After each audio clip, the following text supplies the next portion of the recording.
May 13. Unang-una po, gusto ko pong isaad na pagkatapos ng 6 na araw na masusing pag-imbestigasyon, paghagila po ng lahat ng available videos, interviews, affidavits, ay marami po kaming conclusion na nakuha. Unang-una po, for the record, all evidence points that there was no attack on the Senate. I would like to repeat, all evidence points that there was no attack on the Senate. The following will be a preview, or will be a chronology of events starting from the pronouncement of Senator Bato when he said that he would be, when he gave warning that he would be arrested, up to the time that Senator De La Rosa escaped the Senate premises. I turn over the mic to General Natates. And the next day, meron pong nag-implement po ng red alert status ang GSIS. So naglabas po, in effect, naglabas siya ng direktiba sa hapon ng May 13, particularly May 21 po nilabas. Next.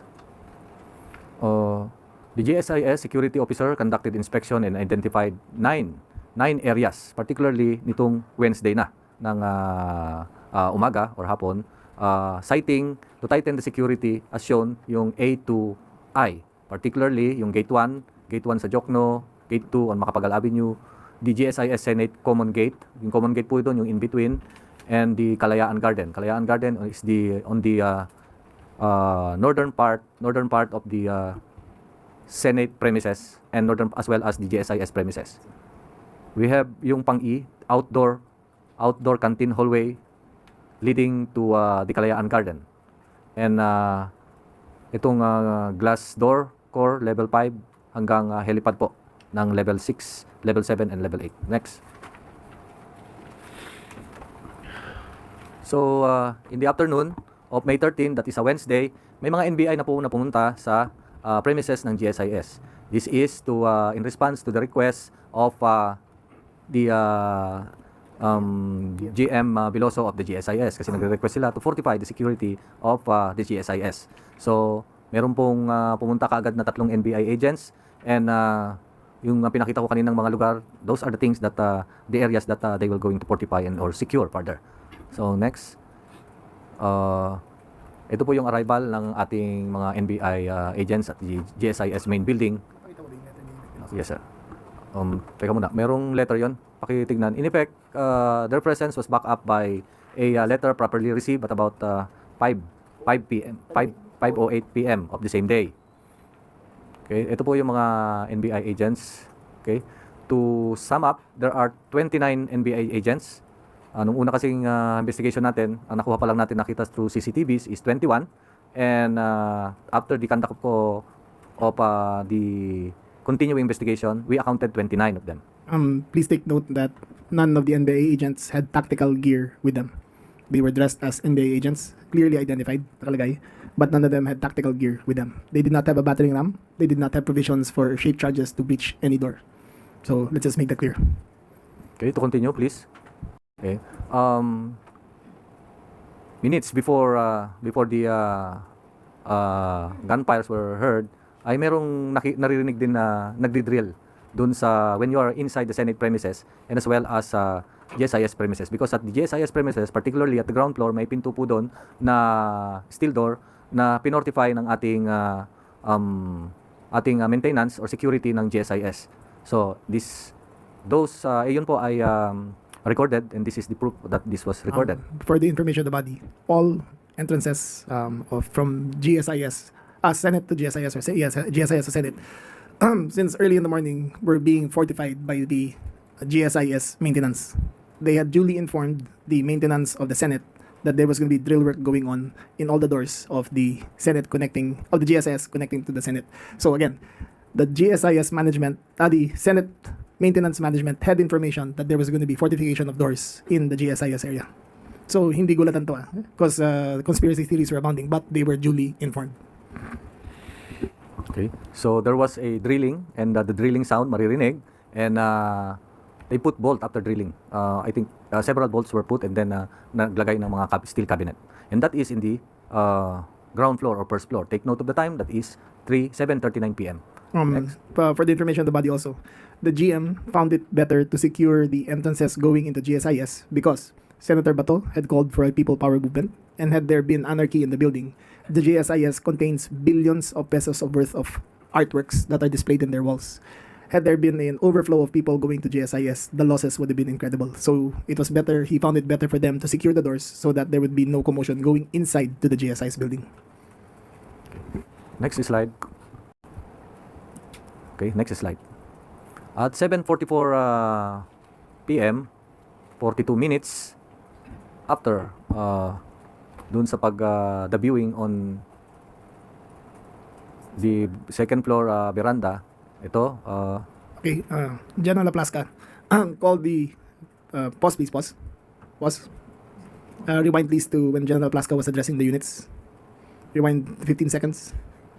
There. At that moment, General Laplasca called in the OSAA operatives, including the PNP and the Marines, and gave the order to lock and load. So, in his order, you could see the Marines were cocking their guns. So it was lock and load. After which he proceeded to the hallway leading to the doorway where the NBI were previously reconnoitering. Okay, proceed. okay. So that's the video when they organize themselves to go to the area.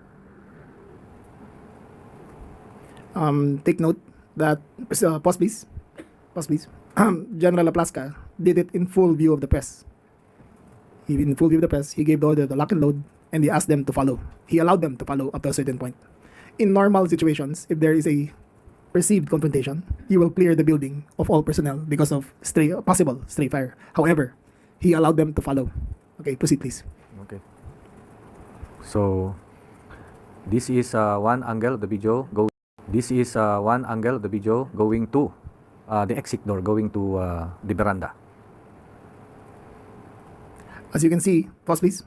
Pause. The Marines are in single formation according to their training, staying to the side of the wall. Okay, proceed. Followed by the PNP. Followed by the PNP, who formed a perimeter line at the very end, at the end of the hallway. Okay. Proceed. Play.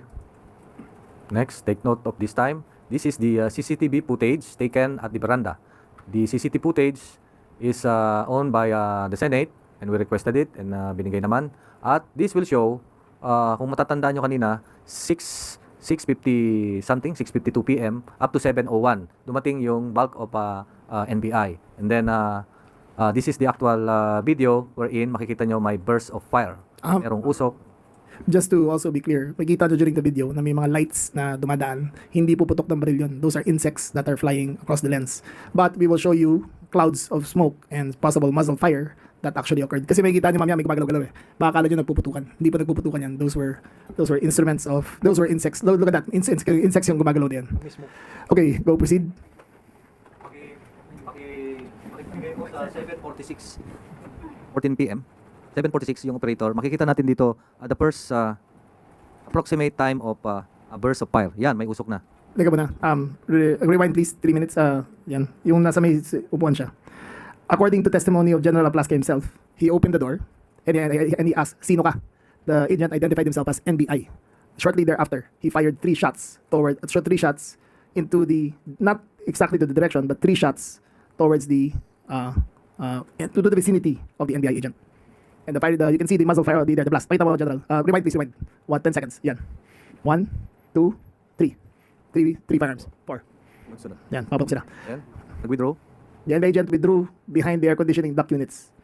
And because he was being fired upon, he discharged a cover fire. Yan, 1. Take note that the cover fire was because he was under the impression that he was under attack. 2, 3. Take note na yung muzzle niya naka... It was not pointed towards the Senate. It was pointed as cover fire because he was retreating. Okay, and then, play. Okay, next CCTV. So, the next CCTV... At this point, the officer in charge instructed the agents, do not engage. So, they retreated. He was waiting for them. There was no, that's not a gunfire. He was waiting. The instructions were, do not engage. Agent, Lides pa ba yung, sino yung, ano? De Leon was in retreat, he was waiting.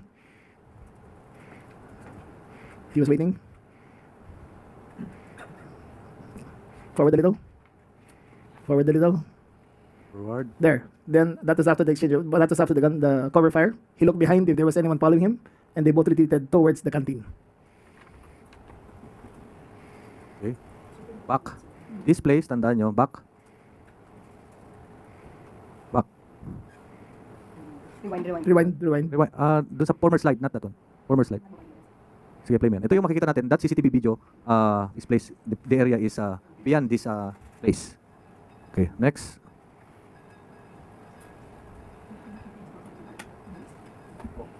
To further explain, play mo to. Play this video. Sige. Play. Up. Take note, nakababa yung baril niya. Muzzle down. This is an NBA agent when he was being accosted and or being challenged by General Aplaska. Okay, next slide.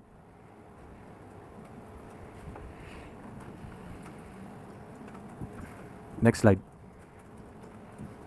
Okay, this is the video footage also owned by the Senate. If you are inside the building at the second floor, that one is Jemel Ledesma, sir. OSAA personnel, yung unang-una. So, pause. If you can see, pause please, pause. If you can see, the certain Mr. Ledesma, member of the OSAA, was peeking through the window. Sumilip siya dyan. Rewind nyo na konti, 5 seconds. Rewind na konti, 5 seconds. And there he is, stop, go, and look, he bent down, and he was peeking through the window kung sino on the dawn. So clearly he saw that there was one person in the premises. Okay, go continue.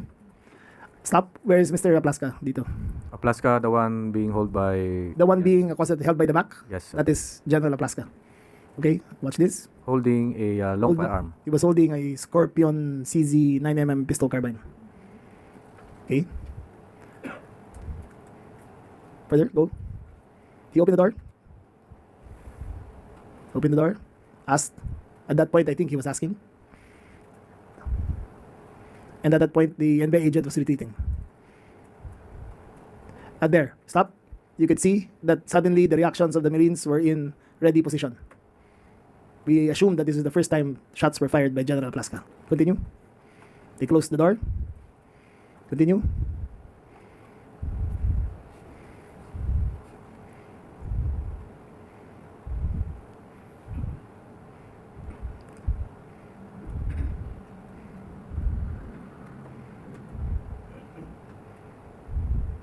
The office to the right is the office of Senator Ligarda. She was not there at that time. In a few seconds, mamamatay ang ilaw. There. They turned off the lights. The emergency lights went on. There. Emergency lights goes on in a few seconds. But there you could see the muzzle fire from the left. 1, 2. Go play. Plaska went out. Okay, continue. Then he came back. Continue. You can see muzzle fire. Plaska pointed the gun towards the window and tried to discharge the firearm. However, the gun jammed. He tried again, the gun jammed, and then his aide fixed the gun for him. Continue. After which, he discharged the firearm again. Mind you, there was nobody there. There was no shots being fired at them. Okay?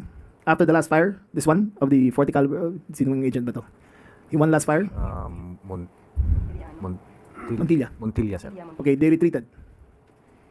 Okay? So, this is the retreat.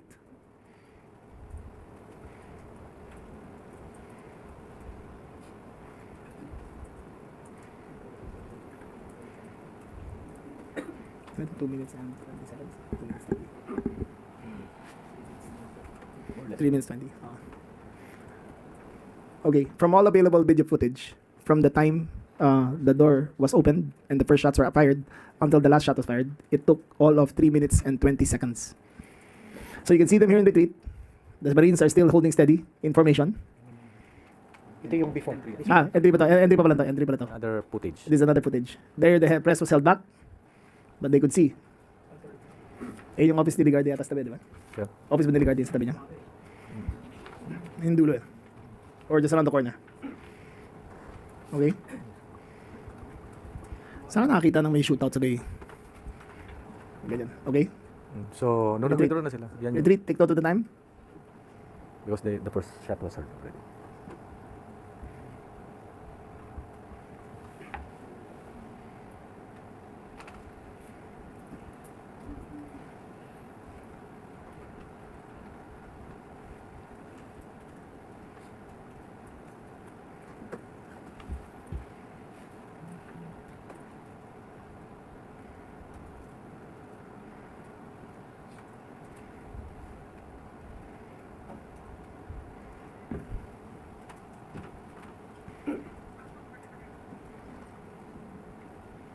Retreat ito.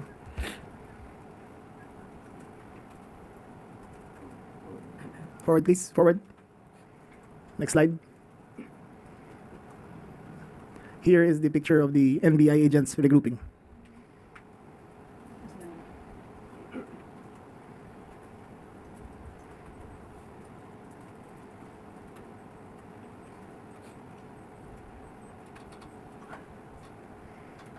This is footage from Channel 5.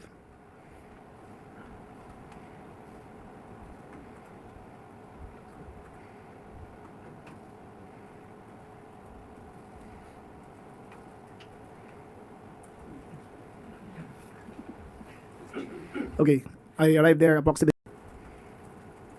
Now, there was a report of, we will show it later, of a tactical bag being left at the scene. It was the bag of the NBI agent who was guarding that door. It was retrieved by a certain Mr. Masaya, and his job was simply to retrieve the bag. He was not armed. He had identification with him, but he was arrested because at the fog of war, you were not sure of what his role was.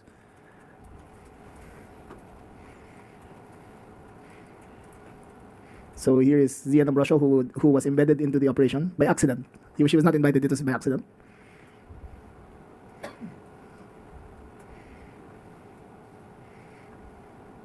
It's okay. Until now, I was in the premises. It was not clear to us what was happening. Okay. Now, shortly thereafter, forward it. Forward it. Next slide. Okay, General, please explain the cartridges that are found. Those are the documented CCTV videos, and of course after the clearing operation, including the clearing of the bag that was left dun sa biranda kanina, SOCO operations were conducted. And during the SOCO operations, material to that is of course there was a discharge of firearm or shooting incident. We need to recognize ang ating ballistics. Okay? We have also dun sa loob ng Senate before exiting yung exit door, there are 9 pieces caliber 40 fired cartridges as well as 27 9mm fired cartridges and 1 live ammo. Live ammo meaning nalaglag na ammunition ng 9mm.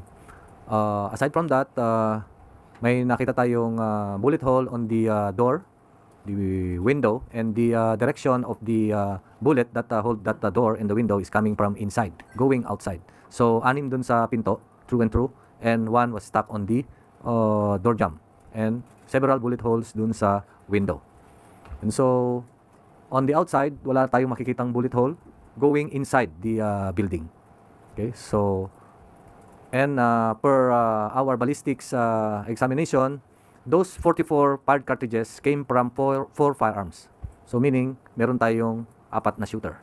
And this 4 shooter ay identified to be Montilla of the OSAA and Ledesma of the OSAA, and the warning shots made by Agent Francisco of the NBI. They were 556 when they were cover fire, not warning shots. Okay. Cover fire on retreat, yung 556. As you can see, yung baril ni Charlie Dumlao Montilla. is identified. Yung kay Ledesma is identified. Police Major, retired Police Major Plasca was asked to appear today to the CIDG to turn over his firearms, but he refused to appear and gave an excuse. He was supposed to turn over his firearm so that we can run the ballistics, but he did not appear to the CIDG for the information. So we have fully accounted the empty shells except for the 23 empty shells. Okay? Yung 23 empty shells na yun ay fired from 1 firearm. To take note, the discharge fragments from one from firearm numbers 1, 2, and 4 were accounted for. The 23 other bullets are not identified with any of the 3 guns presented. We asked General Plaska to appear to submit his firearm, but he did not appear. Okay. Take note of the report, our report, the SOCO report, that the entry or there's no bullet hole going inside the Senate. Okay, next. Okay, so those were the records of investigation that we will be sending to the Department of Justice for their appreciation. And now, There is one more video that occurred at 2:30 a.m. Amidst all the confusion. One more video, please. The last video. Remember, please be reminded that General Bato de la Rosa was declared under protective custody of the Senate, as attested to by the Senate President Alan Peter Cayetano. That means they take full responsibility over his custody. The vehicle leaving a Fortuner that belongs to Senator Robin Hood Padilla. This is the picture of Bato during all the chaos. But the last video, the next video please. The last video. Next one. Next one. Next video please. Next, that is them getting away. Next one. Presumably, there had been a coordination meeting between security. OSA Major General Plaska was present. The GSIS head of security, Balba was present. So they were in coordination the day before. But if the objective is to secure the artworks and prevent yung chaos due to possible people power, why did GSIS ask for assistance from NBI and not PNP? PNP was already guarding the front of the building. We had approximately 1,000 plus. In this case, he thought it more prudent that the NBI secure the area according to their capacity. But there is no distinction. We are both law enforcement officials. But the PNP was outside the Senate building already. The NCRPO Chief Abirin was there present together with approximately 800 policemen. 1,300 policemen already. So as is, we were stretched thin of how many policemen there were. So ang kinuha niya ay NBI. But sir, you also mentioned earlier that Aplaska did not appear nung tinawag siya ng CIDG. So what will be the next step? Paano natin makukuha yung details from OSAA, from Aplaska? We will be inviting again in another date for General Aplaska to appear. That is to finally identify the source of the 23 fired cartridges. Yun ang kailangan natin. Sir, clarification lang. Yung sinabi po ninyo na 4 na individuals na nagpaputok ng baril, isa lang yung NBI. The rest are from OSAA. Yes. Okay. Secretary. Teka muna. Nag-conclude ka na kaagad na 4 ang nagpaputok. What I'm saying is, the 44 fired cartridges were fired from 4 firearms. Okay, 4 firearms. Yes. All right. I'm also, if you want to take note of the video, upon retreat, there was no order to secure the Senate. Because normally, in a heat of the moment like that, your first order would be secure the premises. However, he went straight out, and then he went straight to the press, and then he reported. There was nobody, because when I arrived, there was nobody securing the exact moment or the exact place where the incident took place. Isn't it odd that in an exchange of gunfire and if your mandate is to secure the building, that after there was a gunfight, there was no perimeter security introduced into the area? Secretary Okay, Vida, sir. to adapt about the physical evidence that were recovered, 44 fired cartridges, it came from 4 firearms. And to adapt dun sa kung hindi pumunta about the subpoena issued to General Aplaska, of course, we have other means to identify kung sino yung pangatlo or pang-apat na still to be identified. Why? Because we have CCTVs. The CCTVs will clearly show who fired guns. And we have also testimonies from themselves also. Tsaka mga ibang personalities present during the discharges of firearm. Secretary Vida, can you enlighten us? Kapag po sinabi na under custody ng Senate, ano po yung sakop nun? Sa simpleng pagkakaintindi po namin, no, nung sinabing nasa protective custody nila, nasa kanila si Senator Bato. So, kaya pag wala na yung legal impediment to serve yung arrest warrant, di ba? Dapat, pag hiningi sa kanila ng Department of Justice, ready dapat ang Senadong i-turn over si Senator Bato. And kapag hindi po na i-turn over ng Senate si Senator Bato, what will happen? Then that's something we need to decide at that moment, no? I don't want to preclude yung options, legal options sa Department of Justice and the entire executive department for that matter. Next question. Teka lang, may dadagdag lang ako. Tandaan nyo, no? Naghahanap pa kami ng ibang ebidensya. Very compelling, as I stated kanina. Yung pinakita sa atin yung report ni General Natrates at PNP. I commend them for that, no? Makakatulong ng malaki. Again, when I made the press briefing last Friday, I precisely asked for people to help us, no? To so that we shed light. At the end of the day, whether there was an attack, there was no attack, it's a conclusion. Depende kung ano yung pirapirasong ebidensya. So ito ho yung mahalaga. Kung ano yung kahinat na nung ano, titimbangin ho lahat ng panel natin.